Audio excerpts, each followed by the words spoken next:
pahibangan na to? Pwede ba mga girls, pag ayaw nyo sa isang tao, huwag nyo nang i-entertain.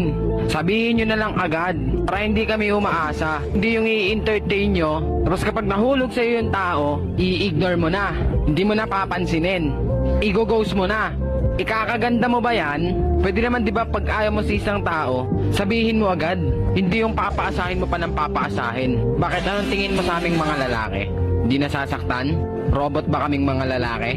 Eh kung sa'yo kaya gawin yun ng mga nagugustuhan mo? Eh kung sa'yo kaya gawin yun ng mga nagugustuhan mo, tipong iniidolo mo, yung gusto mong mapasayo, tapos in-approach ka, in-entertain ka, tapos nung nahulog ka, bigla kang iwan, ano mararamdaman mo? King ina mo, di ba masakit? Ang ina si Purpog, yung mga pinipili nyo. Makakain nyo ba yung kapugian yan?